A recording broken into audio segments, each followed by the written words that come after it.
The Samsung Galaxy Z Flip 6 and Fold 6 have just started shipping, and they look a lot like last year's models. So when comparing against last year's Foldies, are the new ones worth your hard-earned cash? What's up, s'mores? I'm Shannon Morse. Welcome to my YouTube channel where you can get in-depth product reviews and thoughtful analysis of today's consumer tech. If you have a question about tech, or you just want to know the most up-to-date information on the latest hacks affecting our privacy, subscribe and find all of that content right here. The Samsung Galaxy Z Flip 6 and the Fold 6 have just hit the market, and they are both packing some really nice tech. But both of them also have starting prices that are $100 more than last year's MSRP. The Flip 6 starts at $1099.99, while the Fold 6 is priced at $1899.99. Whew! They do come in some nice new colors. The Flippy is available in blue, silver shadow, mint yellow, online exclusive crafted black, white, and peach, and the Foldy comes in silver shadow, navy, pink, and online exclusive crafted black and white. Now, if you are eyeing last year's models, the Flip 5 and the Fold 5 are still solid contenders. The Flip 5 was launched at $999 and the Fold 5 was launched at $1799.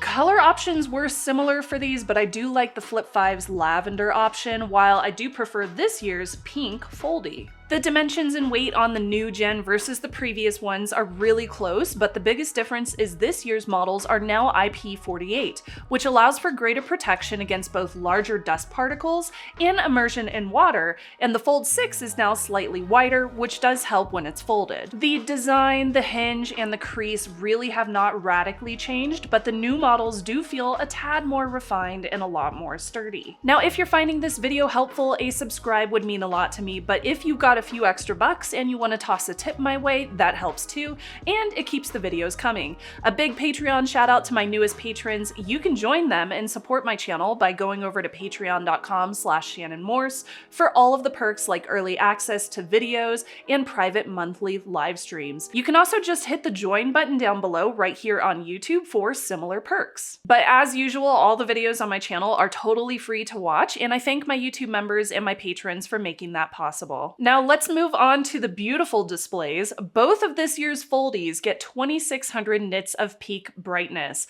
That's perfect for vibrant Instagram shots and smooth scrolling through your feed while outside. I did test this in the bright sunshine while I was at the beach. It is very tough to capture this on the S24 Ultra, which I was recording on due to auto adjustments in exposure because I was just using this in auto mode on my camera, but it was pretty easy to see both screens in the bright sunlight. The Flip 5 and the Fold 5, they are still impressive, but the Flip 6 and the Fold 6 do take it up a notch with those brighter displays. Okay, flipping these smartphones over so we can see the cameras. The Flip 6 right here finally gets the 50 megapixel wide angle camera, and that is the biggest difference that you will notice with these. Otherwise, the specs overall are generally the same.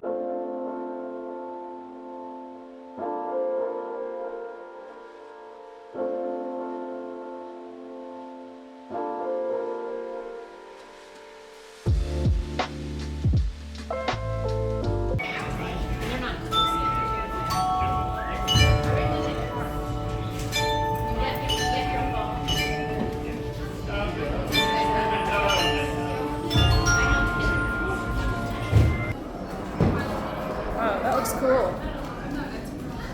Hi. Hi.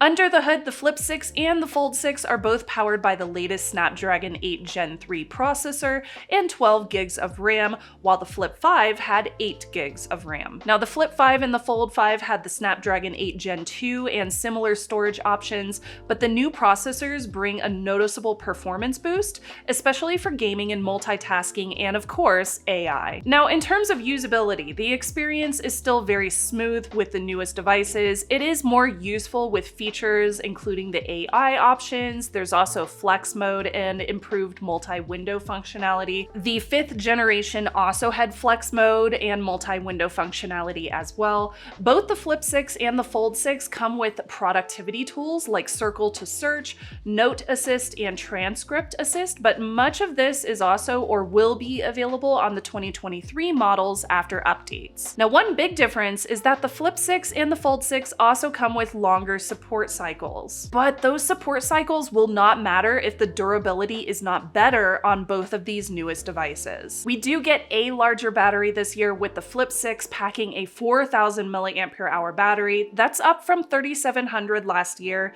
and the Fold 6 has a 4,400 mAh battery. Now, while I did just get my 6 models, I suspect that the battery upgrade will help, since these also have higher peak brightness and more computing power. So that may not increase the overall screen on time, but my testing for my full reviews will give us some more information on this. The Samsung Galaxy Z Flip 6 and the Fold 6 do bring some really nice upgrades over the Flip 5 and the Fold 5. The design is a little bit more polished, the displays are brighter, performance is a little bit snappier, and the cameras are definitely better, especially on the Flip 6. But all of this is very minute. If you are still rocking last year's models and they haven't broken yet, it's probably not worth an upgrade. Just wait until those babies die or you get a really sweet deal with your carrier, because these do cost more. Both of them are more expensive. Now, I do want to mention here that my Fold 5 battery actually completely died, and it stopped charging shortly after I had purchased that model, just a couple of months in.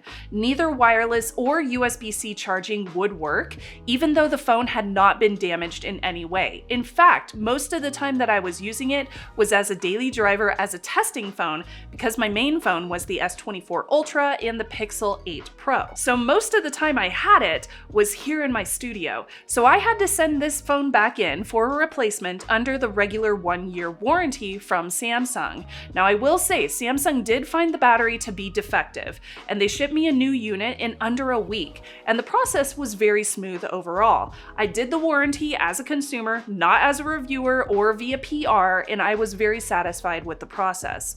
My experience may have been uncommon, but I know that durability is a huge concern with folding phones. So hopefully I don't have any similar experiences with my Fold 6. If I do, I'll walk you through that process as well. So otherwise, if you are a first-time Foldy buyer, do keep in mind that you have a lot of options now, and we have even more exciting options to come. OnePlus has a Foldy, Google Pixel has a Foldy coming out just this month, and we have these ones. Plus, there are several from the Asian markets as well, and many of those will be featured on my channel.